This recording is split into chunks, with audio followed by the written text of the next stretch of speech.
We have some very untechnical things that you can do for your business to get found online. This is not about all of the technical stuff. No. These are the basics. I don't even think we're going to use like the word schema. Yes, we will not use the word schema today.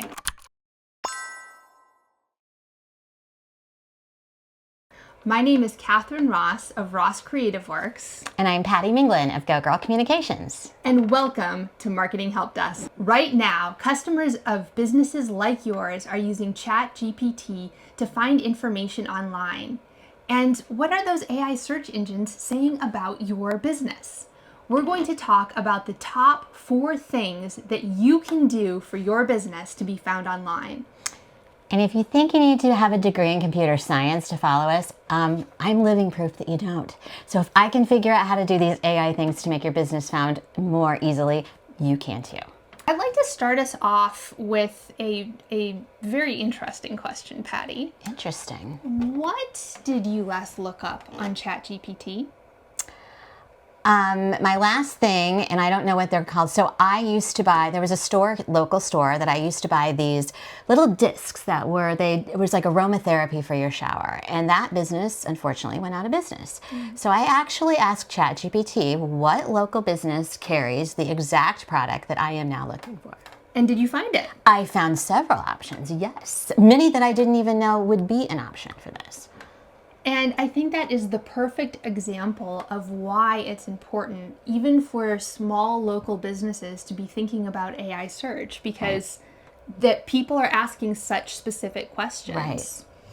And we're using all of these tools, whether it's Google, Gemini, whether it's ChatGPT, whether it's Claude, to ask these really specific questions. And the really cool thing about these tools is that they can understand user intent so much better than just a plain old Google as of yesterday. Right. Yeah, I think earlier you were saying of yore. Yes, I like to think that Google was so long ago that it's the days of yore. The old days. The old days. Exactly. I think it is important to note that search has turned into a summary. It's pulling from your LinkedIn profile, from Facebook, from Google Business Profile, from your website. All of that is going into the information that AI knows about you. And it's no longer just like that list of the top 10 or the list of XYZ websites. And you really need to think about search almost as a garden. And it's no longer just one thing. That is a great way to think of it. And I also think that, like, we all think that, okay, AI's changed search. Well, search is still the same. SEO is still the same. It's just that AI now puts everything out there and it's just pulling all that information. And so much more specifically. So specific. Like back in the old days, you would not be able to quickly find your shower aromatherapy. No, I wouldn't have. They even gave me the real name for it that I've now forgotten what it is. I don't remember. Let's jump into the top 4 things that business owners can do to get found online. Patti, will you start us out? Sure, it's my favorite one.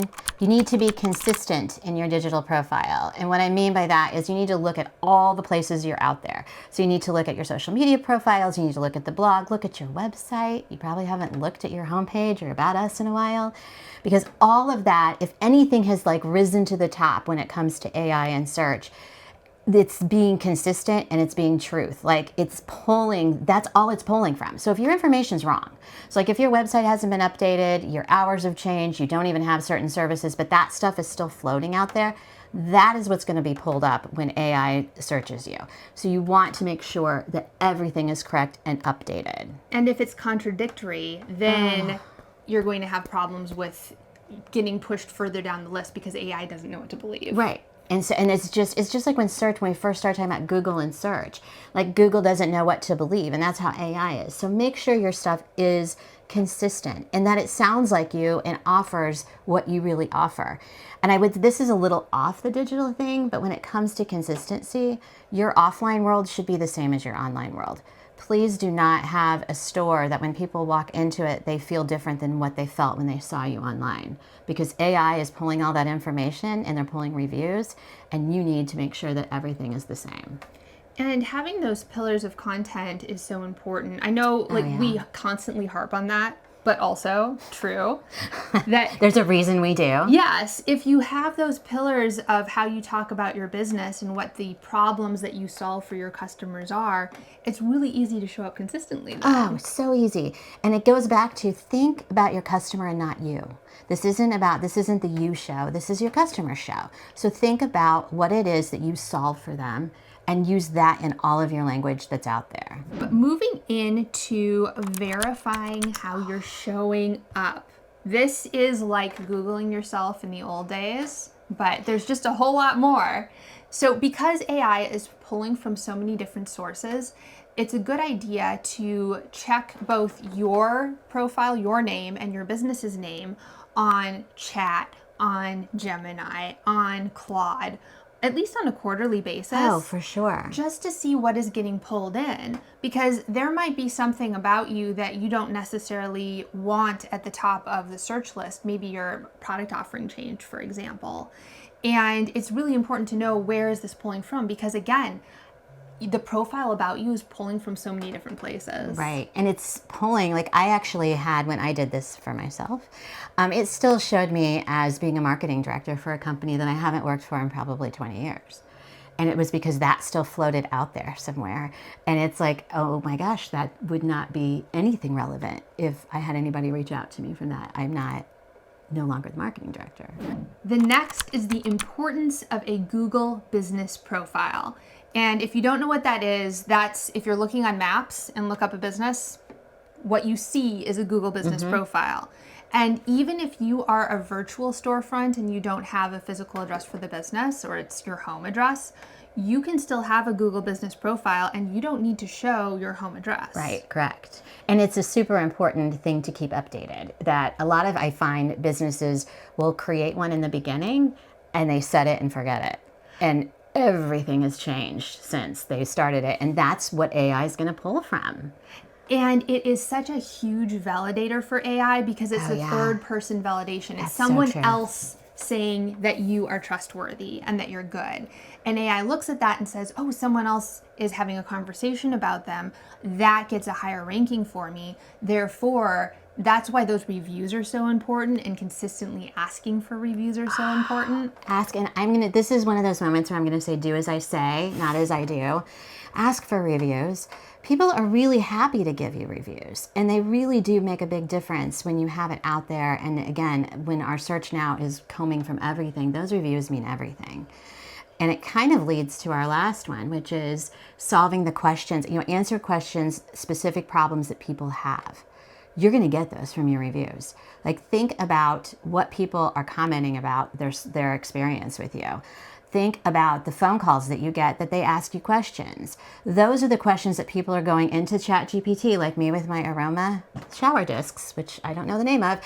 Those are the things that people are searching for you. They're searching for, where can I get my dog groomed? Like, they're searching for specific things. So you don't have to create all this jargon, like this industry jargon and use all these fancy words. Just what would they Google about? What are they asking you about? Answer those questions in your copy and in your content, and that's how you're going to be found easier for the things you really want to be found for. Absolutely. And I would also say, with going back to reviews specifically, work it into your systems. Yes, it should be part of the system, the process. That's part of the systems and processes. Always never leave a client relationship without asking for a review, even if it's a simple email. You would be amazed at how many people they'll do it, especially if they enjoy the experience. What do you do? This is a question about, what if it's a bad review? You should still respond to it. All reviews should be responded to. And if it's a fake review, which can happen, and people can do reviews for ransom, then you will need to work with that individual platform to deal with it. I know that can be a problem in some industries especially. Yeah. Right. But it is good too, and I say this with social media, if somebody says something negative about you, people aren't looking for perfection, they're looking for the way you respond. So being able to respond to those things is good for your overall brand. Yeah, it's literally one of the biggest things that you can do that's not a technical thing. So if you don't have one or you're not keeping it up, it's one of the first to go to. Work on that, and that will immediately help your online search results. Yes, for sure. Okay, this is our final one. Our final step is you need to answer questions that your real customers are asking, because that's what they're searching for inside ChatGPT and all the other AI platforms. So just like me with my aroma shower discs, that is what people are actually asking for. So it's not about you, it's about them. So I'm not saying nobody cares when your business was started, but nobody's probably asking that in AI. Like, give me businesses that started in 2011. I don't think that's been one of the things that's gotten people to us. So I think they're asking real questions. So think about the things that people are calling you and asking you, or the questions you always get asked by clients. Go back to those reviews, see what they're saying. That's going to give you some good leverage of the things that people are really looking for that you can take advantage of. I like to look like in the Moms Network on Facebook, for example, Oh, yeah. or on Reddit. There's so many places where people are asking advice or questions. And depending on your industry, that might be a place to go and look. It's a great place. Haircuts for people with curls. Right. Like if I was someone who owned a hair studio, I would be sure to have answers about that, because there's a lot of people who ask specific questions. Or That's a great idea. haircuts for people with bangs. Yes. Like really specific answers, because AI will find that if you have a good answer to a specific question like that. And this is a good thing about AI. It's still kind of new. Like, we're still kind of in the wild, wild west with AI. If you're doing this, if you start doing this now, you're going to be ahead of your competitors, because they're not quite there yet. And it goes back to knowing your customer. Everything that we talked about today is still about that customer relationship. It's about seeing things through their eyes. And AI just magnifies that and it brings it to the surface. Yeah. There's not anything like at the very end of the day like woo-woo about how it works. It's still about a really good product and relationships with customers and solving problems for them. It is. And I love that you just use relationship, because I think so many times we talk about AI being the anti-relationship, that we're becoming more digital. But really, when you say it like that, you're right. Like, this is just deepening that relationship with clients. It's really looking at what it is, what problem are they trying to solve, and how can I do it? And it's totally fine to add FAQs to multiple pages of your site. It doesn't just have to be like one FAQ section. If you have various service pages, go ahead and add FAQs to all of those service pages. And it totally depends on the business, but don't feel like it has to be just a one and done. You can add really specific answers to specific questions on a number of pages. Yeah, that's a great idea too. This is where you could mention schema, but we're not going to mention schema. We'll do that another video. Okay, just making sure. Yep, we'll link to that later. So if you are a small business owner who is feeling overwhelmed about AI search, just do these 4 things this week. That's all we're asking you to do this week. 4, super easy. The first one is consistency. I want you to go through everything you have out there about your business, and I want you to make sure it all is the same. Like, it needs to sound the same, it needs to offer the same information, it needs to be up to date. You need to be consistent across all the platforms so the right information is being pulled. Easy. Easy. And then next, check how your business is showing up in AI search. That's a fun one. Then I need you to go to your Google business profile. First of all, make sure you have a Google business profile. You mentioned claiming it before. Have you claimed your Google business profile? Make sure you've done that, and make sure all the information is up to date. And also put on there on a regular schedule that every quarter you're just going to do a quick check to make sure the information's up there. The final one is I want you to think about the questions that people ask you. So think about what people are searching for when they're looking for your business. And as Catherine said, it's very specific. It's looking for somebody that is really good with people with curly hair. So you need to look for something very specific and write down those questions and use them in your FAQs or use them throughout your content. Those are the top 4 non-technical things that you can do for your business to get found by AI search. Thanks for joining us on another edition of Marketing Help Desk.